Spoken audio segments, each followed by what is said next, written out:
El soldadito de plomo de Hans Christian Andersen. Éranse una vez 25 soldaditos de plomo, todos hermanos, porque todos ellos procedían de un antiguo jarrón de plomo. Sujetaban el fusil con el brazo, su rostro miraba fijamente al frente y su uniforme era rojo y azul. Y érase una vez un muchacho a quien, por ser el día de su cumpleaños, se los habían regalado. Levantó la tapa de la caja y al ver a los soldaditos dio unas palmadas y exclamó: ¡Soldaditos de plomo! Estas fueron las primeras palabras que percibieron en este mundo. El muchacho una vez más dijo: ¡Soldaditos de plomo! Luego los extrajo de la caja y los alineó en formación encima de la mesa. Cada soldadito era exactamente igual que el otro, aunque uno de ellos poseía una sola pierna. Quizá había sido el último en ser colado y habría escaseado el plomo necesario. Pero él se mantenía firme y seguro sobre su única pierna, como los otros sobre las dos. Y sería a este soldadito, precisamente, a quien le correspondería vivir las aventuras más singulares. Encima de aquella mesa, sobre la que habían sido alineados los soldados de plomo, habían otros muchos juguetes, pero el que más llamaba la atención era un precioso palacio de papel primorosamente recortado. Las banderas ondeaban en lo más alto del tejado, y a través de las muchas ventanitas era posible echar una mirada a los salones interiores. Delante del palacio se alineaban unos esbeltos arbolitos, y entre ellos había un pequeño espejo con todo el aspecto de un lago de aguas cristalinas. En sus aguas y reflejándose en ellas nadaban unos cisnes de cera. Todo aquello era realmente maravilloso, pero lo más hermoso de todo era una pequeña bailarina que aparecía enmarcada por una gran puerta abierta del palacio. Parecía como si quisiese abandonar el palacio para con sus saltitos irse aproximando. También ella había sido recortada de papel, pero llevaba una faldita de hilo claro y sobre sus hombros se agitaba una pequeña y estrecha cinta azul, parecida a un chal, que en medio del mismo llevaba como adorno una brillante rosa, tan grande como toda su carita. La muchacha extendía sus brazos porque era una buena bailarina, y luego levantó tanto la otra pierna que quedó cubierta por la faldita. El soldadito de plomo no conseguía ver esta otra pierna y llegó a creer que también a ella le faltaba una. Esta sería la mujer ideal para mí, pensó, pero es muy distinguida. Vive en un palacio mientras yo solo poseo una caja de cartón donde vivimos 25. Eso no es una vivienda para ella, pero me encantaría conocerla. Encima de la mesa también había una tabaquera y creyó que podría ser un buen lugar donde ocultarse. Se colocó cuán largo era detrás de ella y desde ese lugar pudo observar a placer a la pequeña y grácil bailarina, quien seguía manteniéndose firme sobre una sola pierna sin perder para nada el equilibrio. Una vez hubo anochecido y antes de que tanto el niño de la casa como toda su familia se fuesen a dormir, todos los soldaditos de plomo fueron depositados otra vez en la caja. Pero hacia la medianoche todos los juguetes comenzaron a moverse y a jugar unos con otros. Jugaban a la invitación a palacio, o a librar una batalla, o a lanzarse la pelota. Los soldaditos de plomo alborotaban en el interior de su caja de cartón porque también ellos deseaban jugar con los otros, pero no conseguían levantar la tapa. El cascanueces daba alegres volteretas, el pizarrín dibujaba divertidas figuras sobre la pizarra. Dicho en pocas palabras, allí reinaba tan jolgorio que hasta el canario se despertó y empezó a discutir con ellos. Hablaba con gran elocuencia y en verso, y de vez en cuando hasta cantaba. Los únicos que no se movían eran el soldadito de plomo y la bailarina. Ella se erguía sobre la punta de los dedos del pie y mantenía los brazos extendidos, pero también él se mantenía firme sobre su única pierna sin apartar los ojos en ningún instante de ella. El reloj dio ahora las 12 y ¡plaf! En ese mismo instante se abrió la tapa de la tabaquera, que no contenía tabaco por ser un objeto artístico y valioso, y de ella surgió de un brinco un duendecillo.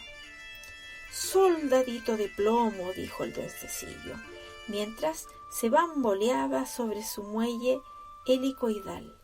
«Soldadito de plomo, no pongas tu mirada en aquello que no es para ti». Pero el soldadito de plomo se hizo el sordo como si nada hubiese escuchado. «Pues espera a mañana y verás», dijo el duendecillo antes de introducirse nuevamente en su tabaquera. A la mañana siguiente, y después de haberse levantado, los niños cogieron al soldadito de plomo y lo colocaron en la ventana. De repente, esta había sido el duendecillo o una corriente de aire, se abrió de par en par y el soldadito cayó desde el tercer piso a la calle. ¡Qué caída más horrorosa! Pero el soldadito logró extender su pierna hacia arriba y así permaneció cabeza abajo con la bayoneta clavada en el suelo entre dos adoquines. El muchacho y la criada bajaron inmediatamente a la calle para buscarlo. Estuvieron muy cerca, muchísimo, casi lo pisan, pero no lo vieron y regresaron a casa sin haber logrado su propósito. ¿No habría sido mejor que el soldadito de plomo hubiese gritado solicitando ayuda? «¡Aquí estoy!» Tendría que haber gritado y entonces lo habrían encontrado. Pero él, por llevar uniforme, no creyó conveniente gritar en voz alta y por eso permaneció callado. Y ahora empezó a llover. Las gotas de agua eran cada vez más gruesas y frecuentes, hasta convertirse finalmente en un aguacero. El agua aumentaba su caudal y discurría por encima de los adoquines hasta embalsarse en los charcos. Cuando terminó el chubasco, los dos niños descubrieron al soldadito. «¡Fíjate!», gritaron, «aquí hay un soldadito de plomo. Esto sí que es un juguete bonito. ¿Qué te parece si lo hacemos navegar en un barco para que viaje por el mundo?» Dicho y hecho, doblaron las hojas de un periódico y confeccionaron un barquito, colocando al soldadito en su interior y lo depositaron en el agua. El soldadito de plomo, ahora a bordo de su maravilloso barquito, navegaba a lo largo del arroyo mientras los chiquillos corrían a su lado divirtiéndose muchísimo. La lluvia, al arreciar, había convertido el riachuelo en una verdadera corriente de aguas turbulentas. El barquito de papel se balanceaba arriba y abajo y a veces giraba con tal rapidez que el soldadito de plomo temblaba. Pero se mantuvo erguido y firme y continuó mirando al frente y sujetando el fusil con el brazo. El barquichuelo de repente se introdujo por debajo de un largo puente. Estaba tan oscuro que creyó encontrarse otra vez en el interior de su caja. «¿Pero dónde me querrá llevar este barquito?», pensó. El duendecillo es el culpable de todo. Pobre de mí, si la pequeña bailarina estuviera conmigo, podría soportar incluso el doble de oscuridad que ahora. A la embarcación se le había ido aproximando mientras tanto una gran rata de agua que vivía debajo del puente. ¡Alto! ¿Quién está ahí?, gritó la rata. ¿Tienes pasaporte? Enséñamelo. Pero el soldadito mantuvo la boca cerrada y con más fuerza si cabe sujetó su fusil. La pequeña embarcación navegaba sin detenerse y la rata se deslizaba detrás suyo mientras resoplaba y gritaba a las virutas de madera que flotaban de acá para allá. ¡Detenedlo! ¡Detenedlo! No me ha enseñado su pasaporte. Tampoco ha pagado aduana. Tiene prohibido proseguir el viaje. Pero la corriente era cada vez más impetuosa y el soldadito de plomo ya empezaba a divisar desde el lugar que ocupaba un poco de claridad, concretamente allí donde terminaba el puente. Sin embargo, su oído también percibía al mismo tiempo un sonido espantoso, una especie de zumbidos y de estrépitos capaces de infundir terror y pavor al hombre más valiente. Ello era debido a que la alcantarilla llegaba a su fin, y para el soldadito de plomo esto era tan peligroso como lo sería para nosotros descender con una lancha por una gran catarata. Se encontraba ya tan cerca del precipicio que le era imposible detenerse. La embarcación de papel proseguía su rumbo y el soldadito de plomo se mantenía todo lo erguido que sus fuerzas le permitían. No quería que nadie le echase posteriormente en cara que sus ojos habían reflejado el miedo que sentía. Arrastrado por aquellos remolinos, el barquito giraba ahora continuamente. Estaba inundado de agua hasta la borda y al soldadito de plomo le llegaba hasta el cuello. La embarcación, mientras tanto, iba zozobrando y el papel se deshacía. El agua ya cubría la cabeza del soldadito de plomo. Fue en esos instantes, precisamente, cuando pensó en la encantadora bailarina a la que nunca más volvería a ver y recordó una triste canción militar. Navega, navega, pobre soldadito, la muerte será tu sino maldito.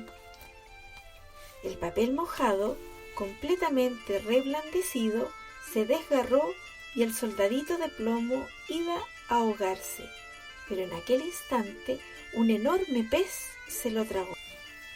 ¡Madre mía! Vaya, qué oscuridad reinaba en el interior de aquel cuerpo. Estaba más oscuro que debajo del puente, y además esto era más estrecho. Pero el soldadito de plomo conservó su porte marcial y permaneció estirado en el estómago del pez, sujetando el fusil con el brazo. El pez nadaba de aquí para allá, hacía unos movimientos terribles hasta que finalmente se tranquilizó. De repente se abrió una rendija por la cual penetraba la luz y una voz potente exclamó: ¡El soldadito de plomo! El pez había sido capturado, llevado al mercado, allí había sido vendido hasta llegar a la cocina, donde la cocinera lo había abierto con un gran cuchillo. Primero quedó perpleja, pero luego cogió al soldadito y lo llevó al salón. Quería que todos viesen el curioso hombrecillo que había estado viajando en el estómago de un pez. Lo colocaron de pie encima de la mesa y de repente constató que se encontraba en la misma habitación en la que había estado anteriormente. Vio a los mismos niños y los mismos juguetes. Sobre la mesa estaba el maravilloso palacio y delante del mismo se encontraba la graciosa y pequeña bailarina. Seguía bailando sobre una pierna mientras levantaba la otra al aire. También ella había sabido mantenerse firme. Este hecho conmovió al soldadito y estuvo a punto de derramar una lágrima de plomo. Pero él no podía llorar, no estaría bien visto. Él la miró, ella no le dijo nada. Uno de los niños, sin decir ni media palabra, cogió al soldadito de plomo y lo arrojó al fuego que chisporroteaba en la chimenea. El culpable de todo había sido una vez más el duendecillo que se ocultaba en la tabaquera. El fuego de la chimenea lo iluminaba y lo deslumbraba, y luego sintió un calor realmente terrible. Pero lo que ignoraba era si éste se debía realmente al fuego o a su amor. De su cuerpo se habían desvanecido ya los colores. ¿Los habría perdido durante el viaje o había sido su tristeza la culpable de esta pérdida? Miró a la bailarina, ella le devolvió la mirada y él notó que se estaba fundiendo. Pero todavía se mantenía firme. La puerta inesperadamente se abrió y el viento arrastró a la pequeña bailarina que, cual mariposa, voló también hacia la chimenea, cayendo al lado del soldadito de plomo y ardiendo inmediatamente. Habían desaparecido para siempre. El soldadito de plomo se fue fundiendo hasta convertirse en una masa compacta. A la mañana siguiente, al limpiar la ceniza de la chimenea, la criada lo encontró convertido en un pequeño corazón. De la bailarina solo había sobrevivido, aunque totalmente carbonizada, una lentejuela en forma de rosa. Y, colorín colorado, este cuento ha terminado.